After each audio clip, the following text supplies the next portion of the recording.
Hola a todos y sean bienvenidos a este video. El día de hoy, el grupo Tetraclusters, conformado por Valeria Ayala, Daniela Careaga, Nicole Mayón, Camila Muñoz, Luciana Ríos, Mateo Ramos, Lucía Tejerina y mi persona Telma Palacios, les vamos a hablar sobre la candidiasis. Para empezar, ¿qué es la candidiasis? Bueno, esta es una infección causada por diferentes especies de levaduras del género Candida. Normalmente este género forma parte de la microbiota normal de la piel, de las mucosas y de nuestro tracto digestivo. Y en condiciones normales no causan ningún tipo de daño e incluso todos los seres humanos la adquirimos poco después de nacer. Sin embargo, esta puede volverse patógena y llegar a causar enfermedad cuando hay algún equilibrio en el cuerpo. Y esto puede suceder por el uso prolongado de antibióticos, por enfermedades que vayan a debilitar el sistema inmunológico como el VIH, también el uso prolongado de corticoides o enfermedades como la diabetes. En estos casos, la infección que se produce es de tipo endógena, ya que proviene del propio organismo del paciente. Las especies más comunes de este género son la Candida albicans, la Candida tropicalis, Candida parapsilosis, Candida glabrata, Candida guillermondi y Candida dubliniensis. En los últimos años se ha asociado que el uso excesivo del fluconazol, que es un medicamento antifúngico, ha provocado que diferentes especies desarrollen resistencia a estos tipos de fármacos, especialmente las especies de Candida glabrata, Candida krusei y Candida lusitaniae, por lo que el tratamiento con estos fármacos o especialmente el fluconazol ya no resulta tan eficaz contra ellas. La cándida puede causar dos tipos principales de infecciones. La primera son las infecciones cutáneas o superficiales, las cuales afectan principalmente a la piel, las uñas o las mucosas. Y el segundo tipo de infección son las infecciones sistémicas, que estas son de mayor gravedad, por lo que el hongo ingresa al torrente sanguíneo, llegando hasta diferentes órganos internos. Cada tipo de infección tiene diferentes mecanismos de patogenia, pero pues ambas producen daño. También se puede mencionar que existen otros síndromes infecciosos que son menos comunes, pero estos van a depender mucho del tipo de especie y del estado general del paciente. Ahora, hablando de su morfología e identificación, decimos que estas son levaduras ovaladas que van a medir de 3 a 6 micrómetros de diámetro. Se van a reproducir por gemación, lo que significa que a partir de una célula se va a formar una pequeña yema, la cual va a crecer y finalmente se va a separar para dar origen a una nueva célula. En algunos casos, estas yemas no se van a separar completamente, sino que van a permanecer juntas, formando cadenas de células alargadas a las cuales llamamos pseudohifas. Estas pseudohifas van a tener una apariencia segmentada y presentan muescas o pequeñas constricciones entre las células. Hablando específicamente de la Candida albicans, podemos decir que esta es dimórfica, porque puede existir en dos formas diferentes. La primera sería como una levadura, que va a ser redonda u ovalada, y la segunda como una hifa verdadera, que van a ser filamentos alargados y continuos sin muescas. Y esta capacidad de dimorfismo va a permitir que ésta se adapte mejor al ambiente y va a contribuir a su capacidad patógena para poder causar enfermedad.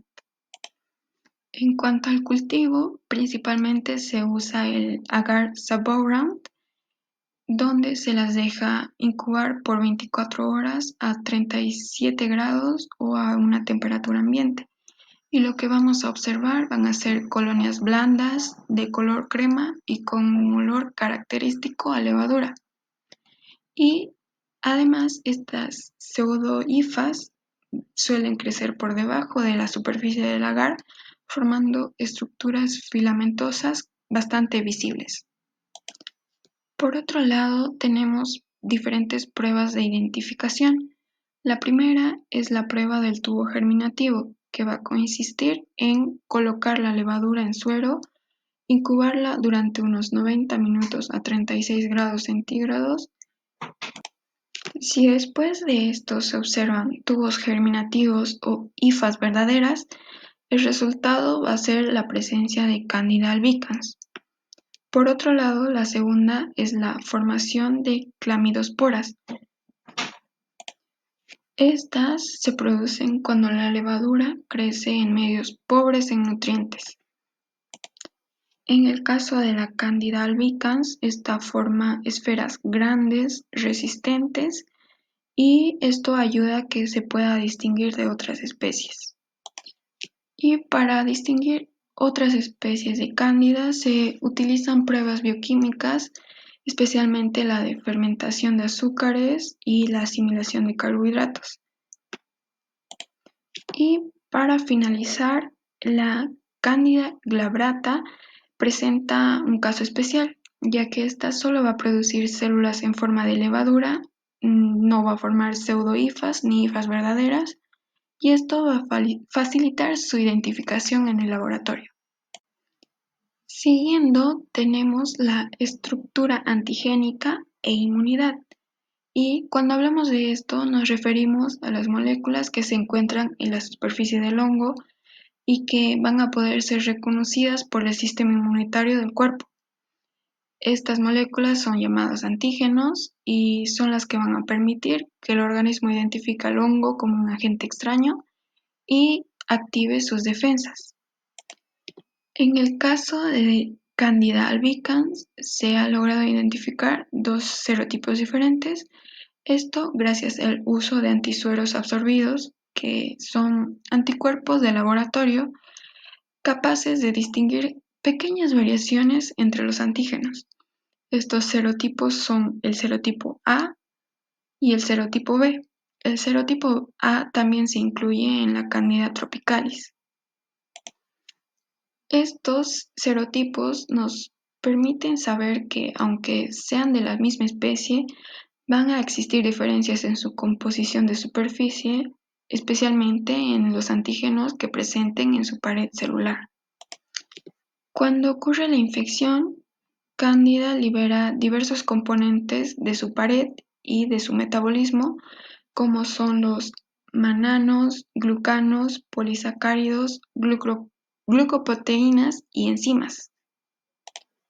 Estos componentes son importantes porque cuando se produzca la infección van a ir a activar el sistema inmunitario del huésped, activando la inmunidad innata, que es una defensa inmediata, y la inmunidad adaptativa, que se va a desarrollar de manera más específica. Dentro de la inmunidad adaptativa se van a poner en participación distintos tipos de células T colaboradoras. La primera sería la célula Th1, que funciona junto a las células Th17. Estas van a ayudar a eliminar el hongo activando a células fagocíticas. Y luego están las células Th2 que van a participar en la producción de anticuerpos. Cuando las personas presentan candidiasis sistémica, que es la forma más grave de esta infección, se pueden detectar en el suero anticuerpos específicos contra varias proteínas del hongo. Entre ellas encontramos la enolasa, que es una enzima que va a estar muy relacionada con el metabolismo de la cándida.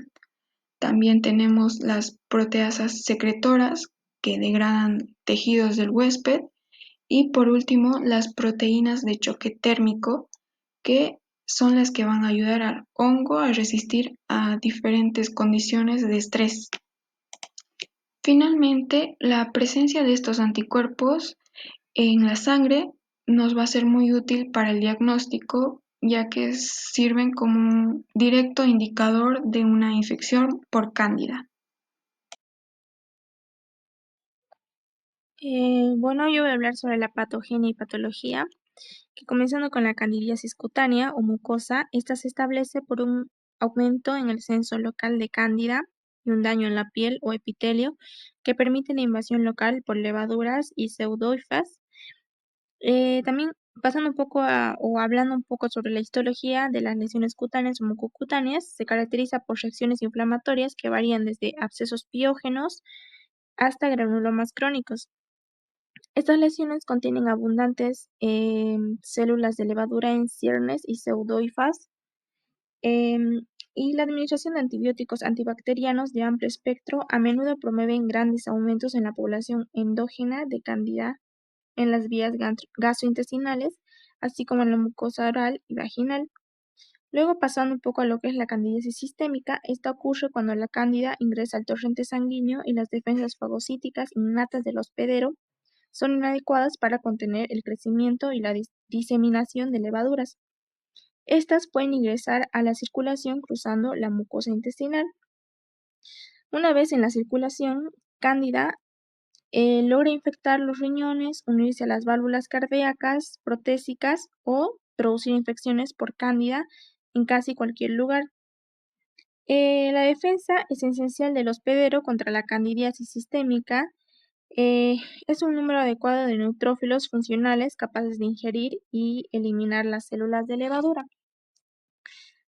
Ahora pasando un poco a los factores de adhesión, como explicaba anteriormente, las células de Cándida elaboran polisacáridos, proteínas y glucoproteínas que no solo estimulan las defensas del hospedero, sino que también facilitan la adhesión e invasión de las células hospederas en otras especies de Cándida y producen una familia de glucoproteínas de superficies semejantes a la aglutinina, algunas de las cuales son adhesinas que se unen a los receptores de membrana de células hospedera y miden la adhesión a las células epiteliales o endoteliales.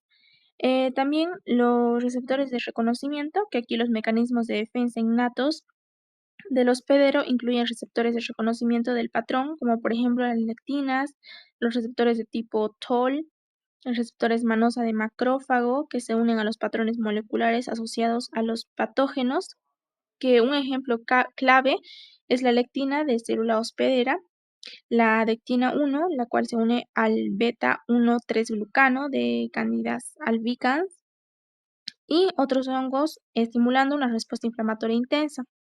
Esta respuesta se caracteriza por la producción de citocinas, especialmente el factor alfa de necrosis tumoral, el interferón gamma y el factor estimulante de colonias de granulocitos, que estas activan en las células efectoras antifúngicas, neutrófilos y monocitos.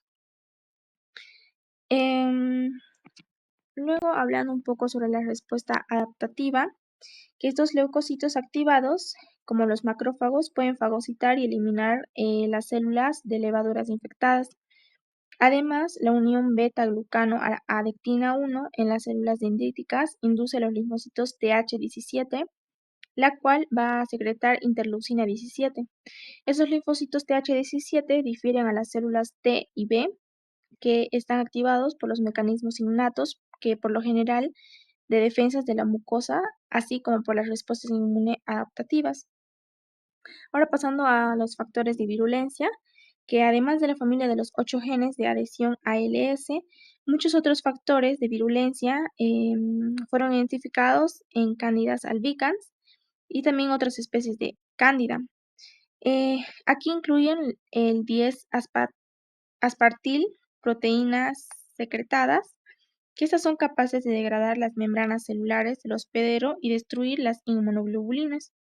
También tenemos otro factor de virulencia que es la fosfolipasa, la cual se secreta por levaduras y pseudohifas, que aquí los hongos también desarrollaron estrategias para invadir las defensas del hospedero. Debido a su morfología, las pseudohifas son difíciles de fagocitar. Aquí también mencionando otra cosa, que en variedad de superficies biológicas y protésicas, la acumulación de levaduras y pseudohifas forman fácilmente biopelículas. Que la biopelícula fúngica está protegida, por el material de la matrix extracelular que resiste la penetración por las respuestas inmunes del hospedero y los fármacos antifúngicos. Bueno, ahora empezando a explicar las manifestaciones clínicas por el punto A, que es candidiasis cutánea de las mucosas, empezando por los factores de riesgo, ya que la candidiasis cutánea de las mucosas es una infección superficial que es causada por los hongos de Cándida, principalmente Candida albicans. Y los principales factores de riesgo vendrían siendo lo que es el SIDA, las mujeres embarazadas, personas que sufren diabetes, también el uso de píldoras anticonceptivas por un largo tiempo, también lo que es una edad extrema, ya sea o que son muy jóvenes, como recién nacidos bebés, o también personas ancianas. También están en el punto de riesgo las personas que tienen traumas cutáneos, que vendrían siendo quemaduras o la maceración, ya sea. También se puede presentar en personas que reciben tratamientos con corticosteroides o antibióticos, o los que tienen unos niveles mucho más altos de lo que es la glucosa con las defensas bajas. Y en cuanto a las manifestaciones clínicas mucho más frecuentes, tenemos aquí lo que es la candidiasis oral, también conocida como son las aftas, que se observa más que nada en la lengua, los labios, las encías o en el paladar, que vendrían siendo como placas blanquecinas pseudomembranosas formadas por las levaduras y las pseudohifas. En el caso de las mujeres, la infección también puede afectar la mucosa vaginal, causando lo que es la vulvovaginitis, caracterizada por síntomas como la irritación, el picazón y también la secreción de un flujo mucho más blanco y espeso que suele tener un mal olor. Esto suele aparecer más que nada en situaciones donde la mujer está embarazada, personas diabéticas o tras usar mucho antibióticos, ya que estos vendrían a alterar lo que es la microbiota normal de la persona.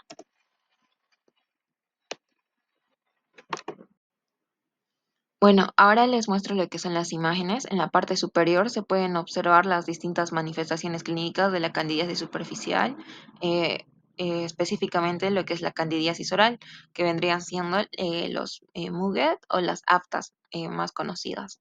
Estas, como ya hemos dicho, las aftas son placas blanquecinas o de un color mucho más amarillento, que se forman en lo que es la lengua, el paladar o los labios, la parte interna. Estas placas en sí están compuestas por lo que son las células epiteliales, levaduras y pseudohifas de la Candida albicans. Generalmente aparecen en personas con defensas bajas, como pacientes con VIH, en personas diabéticas o también en pacientes que usaron por mucho tiempo lo que son antibióticos o corticoides. Y en la parte inferior está un esquema que representa la candidiasis vaginal o lo que es la vulvovaginitis por cándida. En sí, la vulvovaginitis por cándida, como ya hemos dicho, se manifiesta con los síntomas de una picazón muy intensa, irritación de esta zona y también por un flujo blanquecino espeso, aunque también puede tomar un color más yendo a lo verde, por así decir, más grisáceo, más verde. Y también que suele tener un olor intenso como a pescado podrido. Y esta forma es mucho más común en mujeres embarazadas, diabéticas o que usan antibióticos o anticonceptivos por un tiempo prolongado, ya que estos factores alteran mucho lo que es la microbiota normal, favoreciendo así el crecimiento del hongo.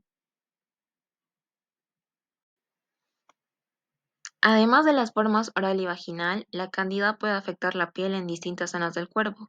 La candidiasis cutánea interginosa es un ejemplo, ya que esta suele aparecer en zonas húmedas y cálidas del cuerpo, como por ejemplo las zonas más comunes es las axilas, la ingle, los pliegues inframamarios, que es la zona abajo de los senos, o la zona de los interglúteos, volviéndose todas estas zonas de un color rojizo, húmedo y con un picor incrementado, son las más frecuentes en personas que sufren obesidad o personas diabéticas.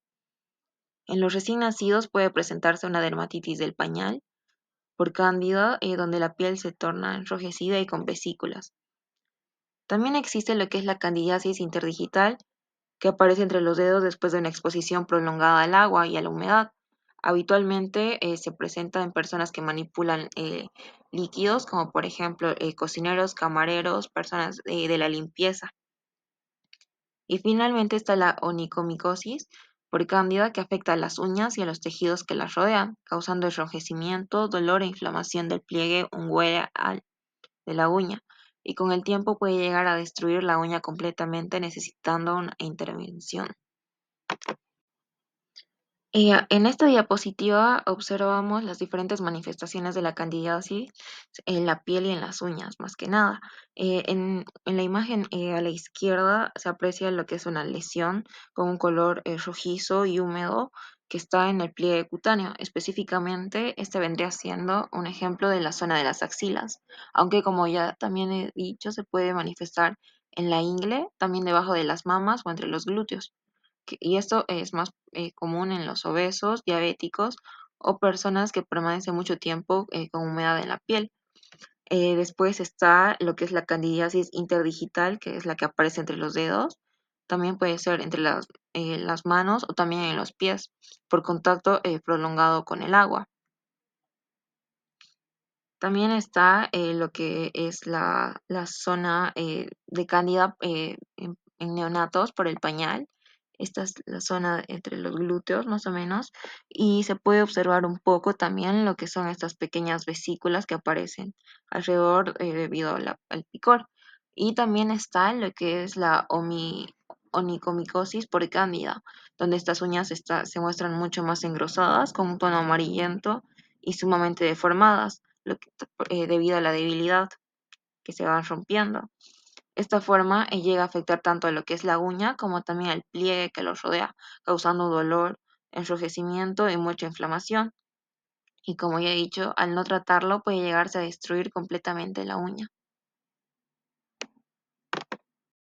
En la candidiasis sistémica o llamada candidemia puede ser causada por catéteres permanentes, cirugía, abuso de drogas intravenosas, daño a la piel o vías gastrointestinales. En pacientes inmunocompetentes, la candidemia es transitoria. Sin embargo, en pacientes inmunocomprometidos pueden desarrollar lesiones ocultas, especialmente en riñones, piel, corazón, ojos y meninges.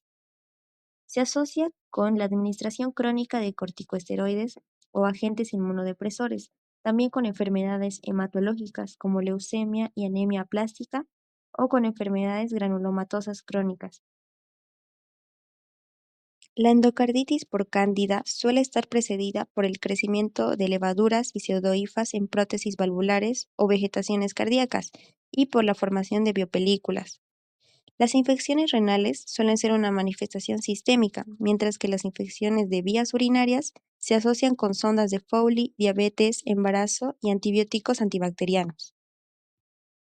En la candidiasis mucocutánea crónica, esta se ve caracterizada por la formación de lesiones candidales granulomatosas en las superficies cutáneas o mucosas. Existen varias clasificaciones, pero las formas más comunes se asocian con autoinmunidad e hipoparatiroidismo. Estas están determinadas en función de la edad de inicio, la endocrinopatía, la predisposición genética y el estado inmunitario del paciente. Los pacientes pueden desarrollar lesiones queratíticas crónicas y con costras desfigurantes en la piel, la mucosa oral y el cuero cabelludo. También muchos pacientes no suelen mostrar una respuesta TH17 efectiva, por lo cual la cándida sobrevive y se multiplica. Pruebas diagnósticas, muestras y examen microscópico. Para realizar el diagnóstico de una infección de Candida es fundamental obtener y analizar adecuadamente las muestras del paciente. En primer lugar, las muestras de diagnóstico pueden incluir distintos tipos de materiales dependiendo del sitio afectado. Se pueden tomar raspados o hisopados de lesiones superficiales, así como sangre, líquidos cefalorraquídeos, tejidos para biopsia, orina, exudados o incluso el material de catéteres intravenosos que hayan sido retirados. Una vez obtenidas estas muestras se someten a un análisis microscópico. Por ejemplo, en el caso de los tejidos de biopsia o el líquido cefalorraquídeo centrifugado se utiliza la tinción Ground o se preparan láminas histopatológicas. El objetivo es observar la presencia de pseudohifas y células gemantes, que son estructuras características de las levaduras del género de Candida. Cuando la muestra proviene de piel o uña, se coloca una pequeña porción sobre un portaobjetos con una gota de hidróxido de potasio o calcuflor blanco. Esta combinación ayuda a eliminar restos celulares y resaltar las estructuras fúngicas bajo el microscopio, permitiendo una observación más clara y precisa. Cultivos. Una vez obtenidas las muestras, el siguiente paso para el diagnóstico de Candida es el cultivo. Todas las muestras se siembran en medios especiales para hongos o bacterias, luego se incuban a temperatura ambiente o 37 grados Celsius. Después de un tiempo se examinan las colonias de levaduras que crecen en el medio, observando la presencia de pseudohifas, que son estructuras filamentosas características de Candida. En el caso particular de Candida albicans, su identificación se realiza mediante la formación de tubos germinativos o clamidosporas, que son rasgos distintivos de esta especie. Por otro lado, otras levaduras se reconocen por su perfil metabólico, utilizando las pruebas comerciales que evalúan cómo la levadura asimila diferentes sustratos orgánicos. Además, existen los llamados medios cromogénicos, que permiten la identificación rápida y visual de las especies según el color de sus colonias después de 1 o 4 días de incubación. Por ejemplo, Candida albigans, que produce colonias de color verde; Candida tropicalis, que desarrolla el tono azul; Candida glabrata, que adquiere un púrpura oscuro. Mientras que la Candida paraxylosis, Luxitaniae, guillemordi y Crusei presenta tonalidades rosadas. Estos colores permiten reconocer rápidamente la especie y facilitan el diagnóstico y el tratamiento adecuado.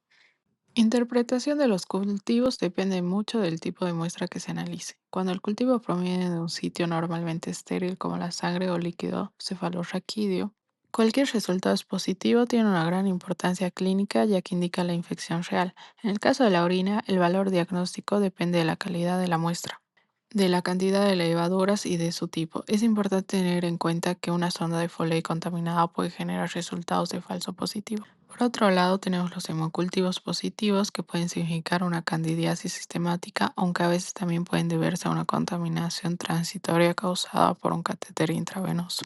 Los cultivos de esputo, en cambio, no tienen valor diagnóstico, ya que las especies de Candida forman parte de la microbiota normal de la boca y no necesariamente indican una enfermedad. Finalmente, los cultivos de lesiones cutáneas son muy útiles porque ayudan a confirmar la infección y la diferenciar si se trata de una candidiasis cutánea o de una dermatofitosis o de otro tipo de infección. Bueno, voy a hablar sobre los métodos moleculares. En este caso tenemos la PCR en tiempo real, que esta detecta el ADN de Cándida en sangre. Este método lo que busca es directamente el ADN de la levadura, y por eso se permite un diagnóstico más rápido que el cultivo. Algunos puntos importantes: puede ser que, por ejemplo, usa cebadores dirigidos a genes ribosómicos de Cándida. Y como estos genes están en muchas copias, la prueba tiene una buena sensibilidad y así también una alta especificidad. Pero sin embargo, esta también puede tener limitaciones, como por ejemplo fallar si hay pocas levaduras en sangre. Esta prueba puede salir negativa. Además, extraer ADN de la levadura va a ser difícil, por lo que tiene su pared celular, y la hemoglobina o el ADN pueden interferir o inhibir a la PCR en la reacción. La PCR es la prueba ideal para detectar candidemia de manera temprana. Incluso se la podría detectar antes de que la infección llegue a órganos donde los cultivos ya suelen hacerse negativos. Bueno, como otro método molecular tenemos MALDI-TOF, que este identifica rápidamente especies de Cándida y otros patógenos para poder así acelerar su diagnóstico.